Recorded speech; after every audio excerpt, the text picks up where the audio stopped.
মেয়েরা মাথায় বাঁকা সিথি করতে পারবে কি? কন্যা সন্তানকে কত বছর বয়স পর্যন্ত মায়ের বুকের দুধ পান করানো যায়? কাজা নামাজ কিভাবে আদায় করব? দান করলে সব হয়, কিন্তু টাকা ধার দিলে কি কোনো সব হয়? বাজনা ছাড়া নুপুর পরা যাবে কি না? মহিলারা যদি অজু করা অবস্থায় কোনো পুরুষ দেখে ফেলে তাহলে কি অজু থাকবে? মাঝে মাঝে প্রস্রাবের পর পিচ্ছিল তরল জাতীয় কিছু গেলে কি শরীর বা কাপড় নাপাক হবে? স্ত্রী মারা গেলে স্বামী গোসল করাতে পারবে? চলি আমরা প্রশ্ন উত্তর দেওয়ার পর্বে। এমডি নাসির উদ্দিন জানতে চেয়েছেন, মাঝে মাঝে প্রস্রাবের পর পিচ্ছিল তরল জাতীয় কিছু গেলে কি শরীর বা কাপড় নাপাক হবে?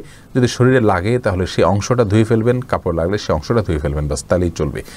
নাপাক হবে যেটুকু লাগবে সেটুকু জায়গা। আফরিন মোল্লা আপনি জানতে চেয়েছেন কাজা নামাজ কিভাবে আদায় করব? দেখুন, কাজা নামাজ আদায় করার পদ্ধতি হলো, যখন আপনি অনেকগুলো সালাত ছুটে যাবে তখন ধারাবাহিকভাবে পড়ে যাবেন, যতটুকু সম্ভব শুধু ফরজগুলো আদায় করে যাবেন, সুন্নত আদায় না করলেও চলবে, এগুলো পড়ে ফেলবেন আস্তে আস্তে। জান্নাত আপনি জানতে চেয়েছেন বাজনা ছাড়া নুপুর পরা যাবে কি না?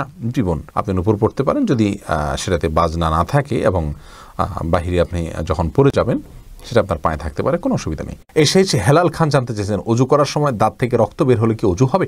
দাঁত থেকে যদি রক্ত বেশি বের হয়ে যায়, বের হতে থাকে, যার ফলে আপনার থুতু লাল হয়ে যায় এবং লালচে ভাব বেশি থাকে থুতুর মধ্যে, তাহলে সেক্ষেত্রে আপনার অজু হবে না। আর যদি লালচে ভাব কম থাকে, হালকা হলুদ হয়, তাহলে সেক্ষেত্রে অজু হয়ে যাবে।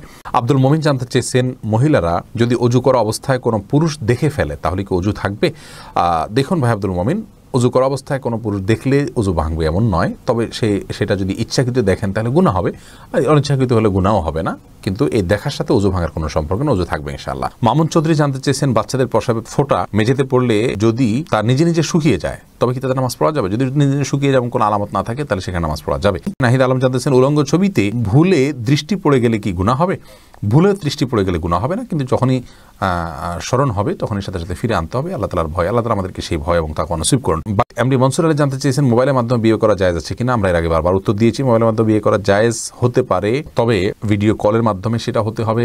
আর সবচেয়ে বড় কথা হলো উকিল নির্ধারণের মাধ্যমে হতে হবে। আপনি দূরে আছেন, যেখানে মেয়ে আছে কথার কথা, অথবা পাত্রী দূরে আছে, পাত্র যেখানে আছে সেখানে আপনি সশরীরে উপস্থিত নাই, তাহলে সেখানে একজন ব্যক্তিকে আপনি উকিল বানাবেন বা প্রতিনিধি বানাবেন, সেটা আপনার বাবা বা অন্য কেউ হতে পারে, যে আমি অমুকের পক্ষ থেকে বিবাহের প্রস্তাব করছি বা কবুল করছি, এইভাবে তিনি বলবেন, তাহলে দুজন সাক্ষীর সামনে যখন এটি হয়ে যাবে তাতে বিবাহ সম্পন্ন হয়ে যাবে। ফাহিম আপনি জানতে চেয়েছেন, স্ত্রী মারা গেলে স্বামী গোসল করাতে পারবে?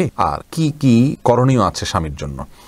দেখুন, স্ত্রী মারা গেলে স্বামী গোসল দিতে পারবেন কি না, এই বিষয়টি ওলামায়ে কেরাম ইমামগণের মধ্যে মত পার্থক্য আছে। ইমাম আবু হানিফা রাহিমাহুল্লাহর মত হলো যে স্ত্রী মারা গেলে স্বামী তাকে গোসল দিতে পারবেন না। তার কারণ হলো তিনি মনে করেন মৃত্যুর সঙ্গে সঙ্গে বৈবাহিক সম্পর্কটা আর থাকে না, ছিন্ন হয়ে যায়, যার কারণে তারা মাহরামের মতো হয়ে যান।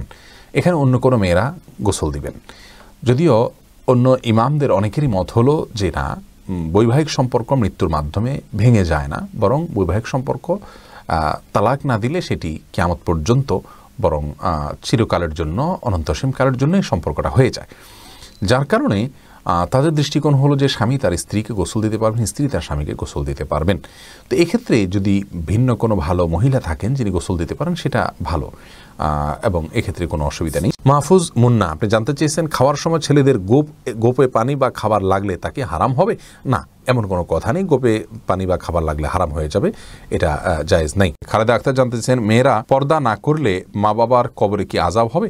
মা বাবার যদি সেখানে কোনো দায় থাকে, ত্রুটি থাকে, তাহলে সেক্ষেত্রে তাদের আযাব হতে পারে, কিন্তু মা বাবা যদি তাদেরকে সঠিক পথের দিশা দিয়ে থাকেন, বুঝিয়ে থাকেন, দায়িত্ব পালন করে থাকেন, তাহলে সেক্ষেত্রে তাদের দায়ভার তারা মানে শুধু সন্তানরাই বহন করবে, মা বাবার কোনো কিছু দায়ভার চাপানো হবে না। আল্লাহ বলেছেন, লা তাযিরু ওয়াজরাতুন বিজরা উখরা, কারোর দায়ভার অন্য কেউ বহন করবে না। লাইসা আল ইনসানু ইল্লা মা সাআ, প্রত্যেকে যা করবে তারই তিনি দায় নিবেন না হয়। সুজাত হোসেন জানতে চেয়েছেন, দান করলে সব হয়, কিন্তু টাকা ধার দিলে কি কোনো সব হয়? অবশ্যই সব হয় ভাই সুজাত। কোনো ক্ষেত্রে দানের চাইতে বরং লোন দিলে তার সওয়াবের পরিমাণ অনেক বেশি হয়। অতএব দান করলে যেমন সওয়াব হয়, মানুষকে হাওলাত দিলেও কিন্তু সওয়াব হয়। আজকাল লোন দিলে মানুষ ফেরত দিতে চায় না, নানামুখী সমস্যা হয়, সেজন্য গ্র্যান্ট হিসাবে, বন্ধক হিসাবে কোনো কিছু রেখে দিতে পারেন আপনি, কিন্তু লোন দেয়া অনেক বড় মাপের একটি ইবাদত এবং সওয়াবের কাজ দিবেন। জহিরুদ্দিন মোহাম্মদ বাবর জানতে চেয়েছেন, হাতে তালি দেওয়া কি জায়েজ আছে? অনেকে বলে হারাম, এটা ইসলামের বিধান কি? হাতে তালি দেওয়া এটাকে হারাম বলার সরাসরি কোনো সুযোগ নেই, তবে অবাক করা কোনো কিছু, ভালো কিছু দেখলে মুখে সুবহানাল্লাহ বলা, আশ্চর্য হলে সুবহানাল্লাহ বলা, মাশাআল্লাহ বলা, এটা হলো সুন্নাহ, হাতে তালি নয়। কিন্তু যদি কেউ হাতে তালি দেন তাহলে সেক্ষেত্রে হারাম হয়ে যাবে, এটা মোটেও সঠিক নয়। এমনি বাপ্পি জানতে চেয়েছেন, আমি টয়লেটে থাকা অবস্থায় যদি আজান শুরু হয় তখন কি আজান উত্তর দিতে পারি? না ভাই, আপনি অপেক্ষা করবেন, বের হয়ে আজান উত্তর দিয়ে। ইলিয়াস সানি আপনি জানতে চেয়েছেন, স্বামী স্ত্রীর মিল মহব্বত এবং পারিবারিক ভালোবাসা বজায় রাখার জন্য কি করণীয়?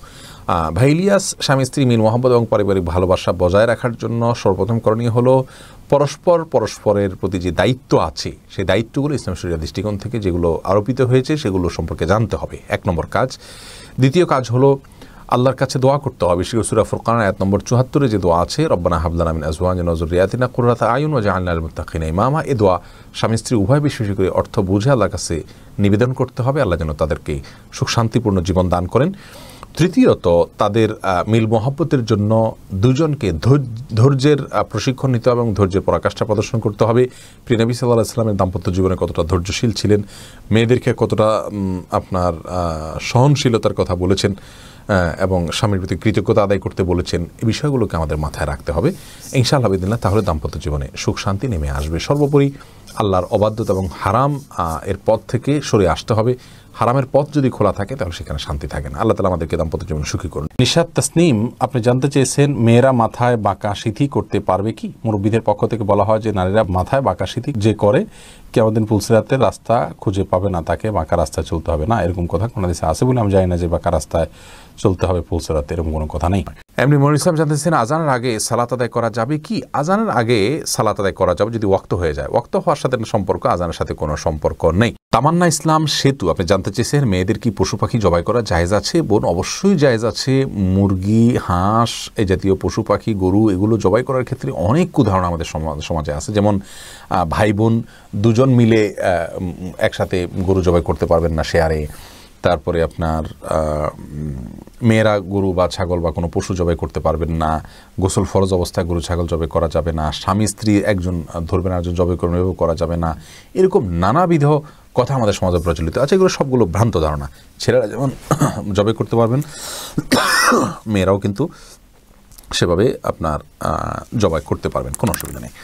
জবের যে শর্ত আছে বিসমিল্লাহ আল্লাহু আকবার বলে জবাই করে ফেলবেন। রবিউল ইসলাম জানতে চেয়েছেন, কোনো কিছুতে পা লাগলে সালাম করা কি জায়েজ? না ভাই, কোনো কিছুতে পাও লাগলে সেখানে হাত দিয়ে সালাম করতে হবে। হাত দিয়ে যদি সালাম হয় না, পা ছুঁয়ে এটাকে সম্মান করতে কোনো কথা নেই। কিন্তু আমাদের সমাজ যেহেতু পাও লাগাটাকে অসম্মান মনে করা হয়, এটা ওরফ, আর ওরফের একটা এতেবার এবং গ্রহণযোগ্যতা ইসলামী শরীয়তে আছে, যার কারণে কারোর গায়ে পাও লাগলে সেটা লাথি দেওয়ার সাথে কিছুটা সাদৃশ্যপূর্ণ হওয়ার কারণে আমাদের সমাজ এটাকে দূষণীয় মনে করে। আরবেনরা দূষণীয় মনে করে না, তারা জন্য পাও লাগলেও এটাকে কিছু মনে করে না। তো আমাদের সমাজে যদি দূষণীয় মনে করা হয়, সেহেতু যার কাছে যার গায়ে পাও লেগেছে তাকে যদি আপনি একটু টাচ করে আপনি আসলে পাও লাগাতে চাননি, হাত লাগাতে চেয়েছেন অথবা অশ্রদ্ধা করতে চান, এটা বোঝাতে চান, তাহলে সেটা ঠিক আছে, এটাতে দোষের কিছু নেই। তবে এর মানে এই নয় যে তাকে আপনি সালাম দিবেন।